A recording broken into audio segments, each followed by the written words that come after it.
যে 12 তারিখ পর্যন্ত কোনো চাঁদাবাজি করা যাবে না। তার মানে হচ্ছে 12 তারিখের পরে চাঁদাবাজি করা যাবে। গত 17 মাসে তারা তাদের কার্যক্রমের মাধ্যমে প্রমাণ করে দিয়েছে যে তারা বাংলাদেশে আগামী দিনে কি করতে চায়। সেই মুক্তির জন্য সহস্র পিতামাতাকে তাদের সন্তান হারাতে হয়েছে, সহস্র বোনকে ধর্ষিত হতে হয়েছে, আমাদের সহস্র বন্ধুকে তাদের জীবন দিতে হয়েছে, 30,000 সহযোদ্ধাকে আহত হতে হয়েছে, কেউ চোখ হারিয়েছেন, কেউ হাত হারিয়েছেন, কেউ পা হারিয়েছেন। কিন্তু 12 তারিখ ন্যায় ও ইনসাফের পক্ষে শুধুমাত্র একটি ভোট দেওয়ার মধ্যে দিয়ে মুক্তি আদায় করে নেওয়া সম্ভব। প্রিয় উপস্থিতি, আমরা দেখছি নির্বাচনকে সামনে রেখে একটি রাজনৈতিক দল তাদের নির্বাচনী প্রচারণায় বিভিন্ন জায়গায় বলছে যে 12 তারিখ পর্যন্ত কোনো চাঁদাবাজি করা যাবে না। তার মানে হচ্ছে 12 তারিখের পরে চাঁদাবাজি করা যাবে।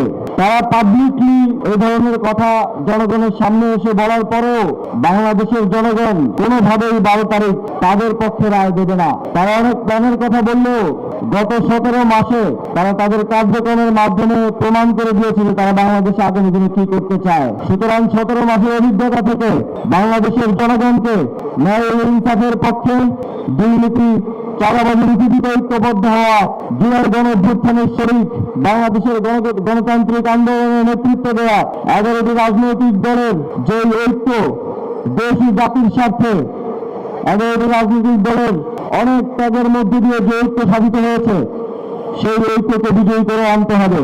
আমরা দেখি যে বিভিন্ন আসনে, আমি সারা দেশে যখন কয়েকটি আসনে আমাদের গেলাম, সেখানে দেখলাম যে একটি রাজনৈতিক দলের 3 জন প্রার্থী, 4 জন প্রার্থী, অথচ আমাদের 11টি রাজনৈতিক দলের বাংলাদেশে প্রত্যেকটি আসনে শুধুমাত্র 1 জন প্রার্থী।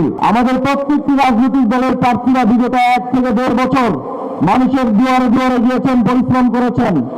তারপরে যখন দেশ এবং জাতির স্বার্থে সামনে এসেছে, তারা তাদের এত পরিশ্রম, এত কষ্ট, নেতাকর্মীদের কষ্ট সব কিছু ত্যাগ করে ঐক্যবদ্ধ হয়েছেন, তাদের কাজ মিলিয়েছেন। অথচ চাঁদাবাজরা, দুর্নীতিবাজরা তাদের ভাগ বাটোয়ারার জন্য এখনো 4 জন 5 জন করে প্রার্থী দিয়ে আছেন। যদি তারা বিজয়ী হয়ে আসতে পারেন, তারা তাদের চাঁদাবাজির ভাগ বুঝে নিতে চান।